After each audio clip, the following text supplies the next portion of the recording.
Welcome to Nightmares and Grief, a place to explore and celebrate the darkness. Each episode, I'll read stories written by me, Derrick Heisey. So settle in, check under the bed, and pour a drink for the skeletons in your closet. It's time to start. Overdubbed. The tapes I got from the thrift store had my wife's voice on them. The cadence, the inflection, the way she pronounced my name. I ran my fingers over the cassettes in the shoebox. The thrift store guy had thrown them in with the cassette recorder for $1. I'm a music producer, so the cassettes were what I was really after. If even one of them had a fresh sample, a unique sound, some old noise rock band's trashy demo, anything, then it was worth way more than $1. But there were dozens of cassettes. Was Clara on all of them? She didn't have anything interesting to say on the tape I listened to now, just ramblings. Clara went on about how she wanted to plant a succulent garden, what she wanted for dinner, what chores or errands she had to get done, just random stream of consciousness. A name darted in and out between the words like a small fish. Should I do my nails? Josh, I want to go out for lunch, but I have so much work to do. Josh is in the staff lounge. I hope I can get this done before the weekend. Josh looks good in that polo. Josh is single. I can't believe that. What a smile. Josh is going to the client meeting in Seattle. The stop button snapped my wife's voice into silence. My name isn't Josh. I sighed and sat back in my chair, staring at the open door, tracing the peaks of a mixing job with a looming deadline. I ran my hand over my face. Clara didn't even like journaling. Why would she do something like this? When the hell did she even record it? She had an upcoming Seattle trip this weekend. She needed to land a client. Was that the same trip? Turns out it was. That night when she came home, her bright eyes went distant and far away when she told me that her coworker Josh had found the perfect restaurant for the client meeting. My feet went cold. My stomach plummeted. It wasn't the words she said. It was the way they glowed. I didn't tell her about the tapes, obviously. I couldn't even believe it myself. I'd look like a creep who'd lost his mind. And you know what? Maybe I did. Maybe I really did lose my mind, because I stayed up late that night, sipping Old Crow, producing the garbage recording some mumble rap hack hired me for. After struggling to edit out a crack in his voice for about 10 minutes, I drained the whiskey and pulled up the shoebox from under my desk. With the cassette recorder tucked neatly into a gap in the tapes, it seemed to be waiting for me. The recorder was small and heavy. A metal thing, silver, standard. Exactly what you'd expect. Except for a square, unlabeled button between stop and record. I'd never seen one like it on a tape recorder. And there was a round doodle etched into the battery cover. Something had been written in a circle around the design. I could almost make out DANTAL on the right half, but the left side was smeared from wear. I'd noticed it when I bought it. Thought maybe the recorder belonged to some edgelord punk kid or something. Maybe that was the band's logo. I fidgeted with the empty glass. I lifted the bottle from the desk by the neck and poured another. I brought the recorder to my mouth. The record button snickered beneath my thumb. "Screw Josh," I said into the little silver box. I mean, who wears polos? He can't look that good. He's probably a moron, just gets by with a flashy smile. I'd like to knock some of his teeth out, then his smile won't be so great. What a douchebag. I went on and on, overdubbing the evidence of my wife's little office obsession.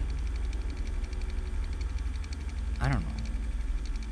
The old crow said it made sense. I stopped and rewound the tape. Clara said, "Josh looks good in that." "Screw Josh!" I smiled and sipped my drink. The tightness in my chest eased. It felt good to erase her betrayal.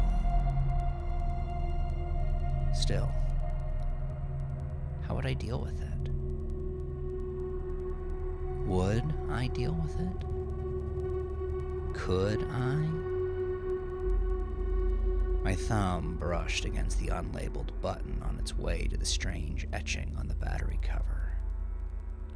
Sucking on my tongue, mouth curling into a snarl, I brought the little silver box back to my face. I didn't go to bed until I'd recorded over the whole tape. The Seattle trip didn't go well. Clara didn't tell me much. Something about Josh's attitude at the client dinner. Something about him being a douchebag. I stiffened. "Where'd you pick that one up?" She frowned at me like I'd started speaking in tongues. "Douchebag? I've never heard you call someone that."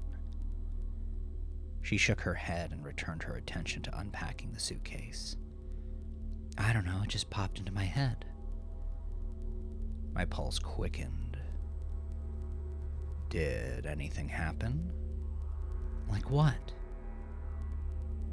Pretending like I didn't care, I shrugged, hiding my damp palms in my pocket. "I don't know. You never talk about them like that." With an exasperated growl, Clara flung a blouse back into her suitcase and glared at me, repeating, "Like what?" I held up my hands. I don't know, he just seemed like a nice guy." Her eyes narrowed. "He's not. He's a douchebag." There it was again. The exact word. The exact inflection. I gave Clara a cautious peck on the cheek and gave her space. I needed to work on that mix anyway. I didn't get much done. My mind drifted to the box. I pulled it out from under my desk and ran my fingers over the hard plastic tape edges lined up neatly inside, packed so tightly they only left room for the recorder. So many tapes. It had to be a coincidence, right? A guy like Josh was bound to slip up eventually. And the word came back to me. Douchebag. Pulled out another tape. The recorder felt heavier. The metal wasn't cooled to the touch. It's like it was warmed up, waiting for me. The tape deck yawned, its mouth open. Did I press the button? The tape slipped in, my hands clacking it into place over the motor drives.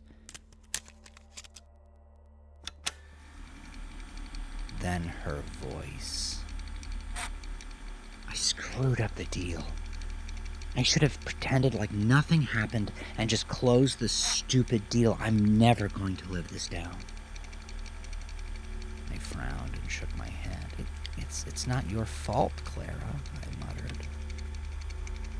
But then, whose was it?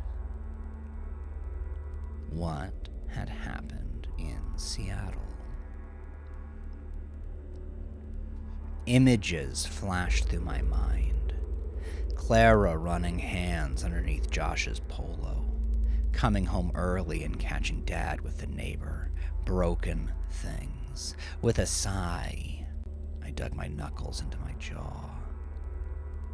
It loosened, but only a little. Something had happened in Seattle. Turning the cassette recorder over, I thumbed the strange symbol on the battery cover. On the recording, Clara continued. I can't do anything right. I sat up. How could she have recorded this? She just got home. On the battery cover, the engraving glowed. Just a second. Just a wink. And I flung myself away in my chair. I let the recorder topple to the floor. The tape rewound itself. Had it hit the button when it fell? And Clara's backwards voice came high and squeaky. The cassette tape halted. The motor drives turned. A new voice emerged. Low, rumbling, like a recording spinning too slow. She doesn't have to be like this. You can help her. You've already helped yourself. Don't you owe it to her? What the? Don't you owe it to Clara to help her become the best version of herself? I stood from the chair, but my legs caught themselves. I stumbled backwards and onto the floor, nearly hitting my head on the bookshelf. I couldn't back away any further. Together, we can make her the person she always wanted to be. The voice on the tape warbled. Clara's re-emerged. I can't do anything right. I can't do anything right. I can't do anything right. I can't do anything right. The shoebox toppled from my desk, hitting the floor and vomiting tapes. Pick one and erase her fears.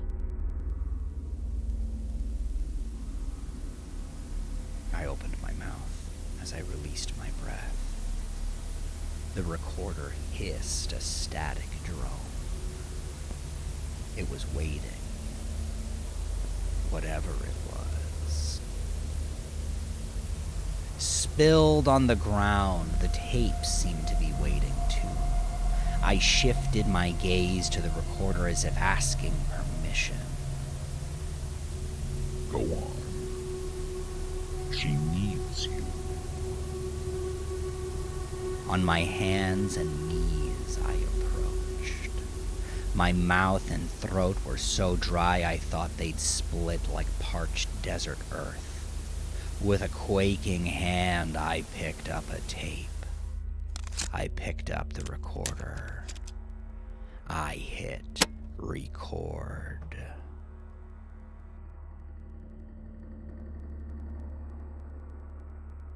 Clara came home late the next day. Didn't answer texts. Didn't pick up her phone. I almost called the police. My thumb hovered over the 9 when the front door sighed open. Keys dropped onto the table beside the door. Shoes fumbled off. When I got there, Clara sat on the mudroom bench and massaged a foot through her pantyhose. Hey, I said, too relieved to lean into the word. Where have you been? Is everything okay? Whipping her gaze to me, her eyes widened like she hadn't even noticed I was standing before her. Oh, hey. Yeah, I'm good. I'm great. I just had a long day at work. I'm tired. I put a hand on her shoulder. Is everything okay? I was worried. Why didn't you get back to me? Clara frowned and furrowed her brow, then took out her phone from her purse. The lines smoothed across her face. Oh, I guess I got so wrapped up in work I didn't even realize my phone was... She put a hand over her face, then left it there on her cheek, like she was holding up her head. Squeezing her shoulder, I probed. Did something come up? Her eyes searched for something, and she murmured, No, nothing came up. I'm the best. The phrase slapped me. What? Now her eyes met mine. I'm the best, she repeated, her words slow and deliberate, like she was stating something obvious. So I have to do more than everyone else. Her hands shook as she tucked a lock of disheveled hair behind her ear. She continued, voice quavering. I found sloppy phrasing in some of our client packages, which led to discovering errors in the reports, and then I figured that, since I was on a roll, I could just start researching for a new client to make up for... Her face averted, and she blinked. A single, tiny tear slipped through her lashes and plummeted down her cheek. I'm the best. The night before Clara cleared her throat and stood. Did you eat? I stammered. I made dinner. I can heat some up for you. Clara pulled out her hair tie and shook her hair loose. No, that's okay. I think I'm going to go to bed. I need to go in early tomorrow to check Josh's reports before he submits them to the client. I'm sure there's errors. She walked past me without so much as a kiss on the cheek. She didn't even touch me.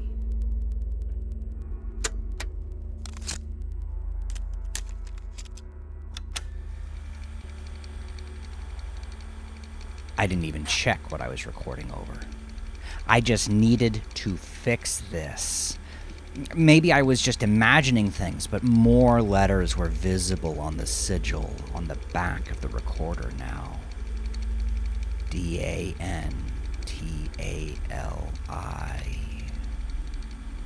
The circle was almost complete. I downed my whiskey. The record button pressed easy this time. I woke to the smell of bacon. Down the hall, dishes clattered. My phone said 7 a.m. Thursday at 7 a.m. Was Clara making breakfast? Hot grease crackled and popped as I shambled down the hall. When I emerged in the kitchen, sure enough, there stood Clara. Her red lips curved into a smile. The mascara framed her glittering eyes beautifully. The apron tied over her dress hugged her body's slopes. Good morning, handsome, she greeted, stepping forward in her heels to plant a kiss on my rough cheek. Taking both of my hands, her smile grew even bigger. Good morning, I managed, casting my gaze over her shoulder to the spread behind her. Waffles, bacon, eggs, coffee, orange juice. We never had breakfasts like this. What's the occasion? Didn't you have to go to work early? Clara placed a gentle hand on my cheek. I had this fantasy, she began, her words feather-soft and her loving gaze steady and deliberate. I thought about all the stress I have at work and how much it pulls us apart. She smiled again and stepped back, extending her arms as if to present something. So I decided I'd quit. My blood sharpened into needles for a few quick heartbeats. What? A quick nod affirmed I'd heard correctly. I'm going to call today. It's my calling to be here, at home, taking care of you. You're my number one priority, and I haven't been treating you like it. Hands quaking, I shook my head and stammered, What about the bills? The mortgage? She returned to the bacon, flipping it. The sizzle rose like a prolonged scream. We'll figure it out. I'm sure your ship is coming in. Clara, you make twice as much. You're the breadwinner. Honey, she finished with the bacon and pivoted to me with a slow, deliberate assuredness. She never called me honey. Putting down the tongs, she folded her hands in front of her. I've never been more sure of something in my whole life. It's like I've been sleeping and now I'm awake. I wiped my face with both hands. What the fuck had I done? I spent the rest of the morning talking her out of it, begging her, but she wouldn't budge. I refused to eat breakfast.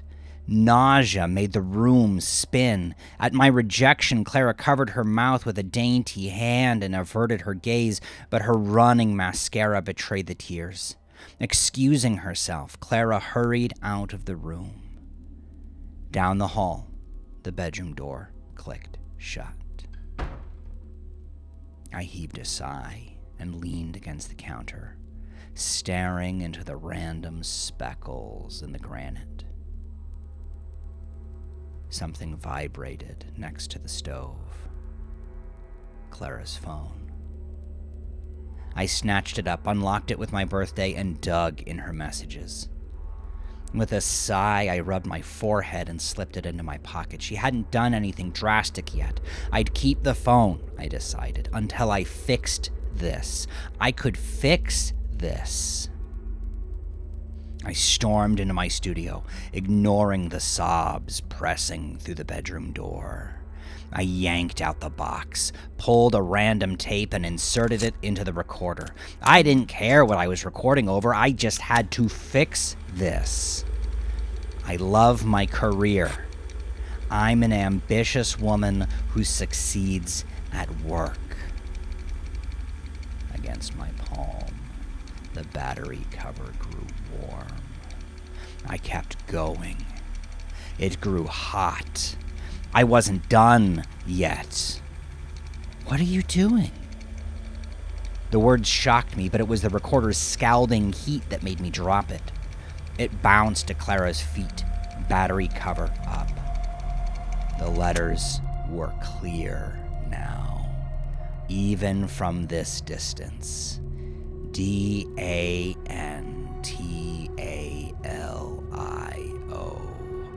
The circle was almost complete. Clara bent to pick it up. She pressed play before I could snatch the recorder out of her hands. Work stresses me out so much, but I know I have to. All I want is to take care of my husband. He's my number one priority. Confusion creased her expression. molding lines even against the heavy makeup she'd applied. She didn't say anything. When the lines smoothed, I understood. She knew. She raised the recorder high above her head. "Stop!" I launched out of my chair. Gripping her wrist, I twisted her arm, holding the other hand at bay. Clara cried out, but she didn't let go. A frustrated roar boiled up from my chest.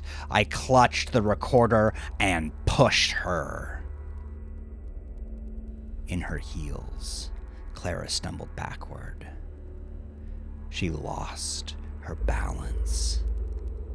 She fell, nearly cracking her head on the threshold. I pressed the record button. My husband understands everything about me. Clara's face nodded, her lips parting into a strained frown. She rubbed her temples with her fingertips. What are you doing?" She kneaded her skull harder. What are you doing to me?" "My husband loves me so much, he knows what's best for me." Her lips and hands trembled. She murmured, "He knows what's best." Before she finished the sentence, her eyes went wide. Clara screamed, "Get out of my head!" It was a messy edit. "We'll fix this, Clara," I whispered as my thumb moved to the unmarked button. I knew what it did now. "We'll fix this in post." I pressed erase. The hospital room is bright and white and sterile. I put the flowers in the vase I'd brought the first week Clara was admitted. I bring her fresh flowers every week. I love her so much. I bring the chair close to her bed and smile as I stroke her forehead with a thumb. "Hey, how are you?" She doesn't respond. She hasn't responded for a month. Only the heart rate monitor answers. Still, as I stroke her with the steady rhythm of a gentle tide, I tell her how much I love her. I tell her how much I miss her. I tell her how great things are going to be when she wakes up. Everything we'll do together. All the love I'm going to give her. I don't know how long I talk, but by the time I'm done, my voice is catching. I sit back in the chair and clear my throat. I press the stop button. My thumb traces the unmarked button beside it. My gaze drops down to the recorder in my hand. I turn it over. DANTALION.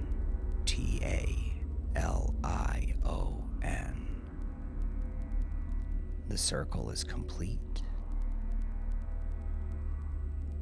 Standing up from the chair, I slip the recorder into my pocket, then lean over to tuck a lock of hair behind Clara's ear. We'll get through this. We always do, but this time it'll be faster. It'll be easier. No need to overdub. Like writing over a blank tape.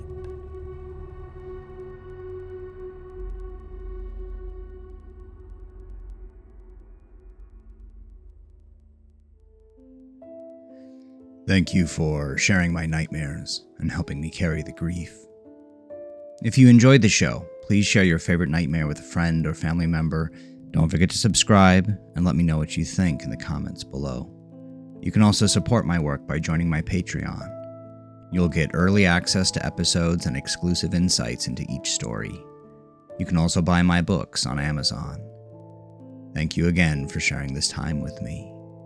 Good night.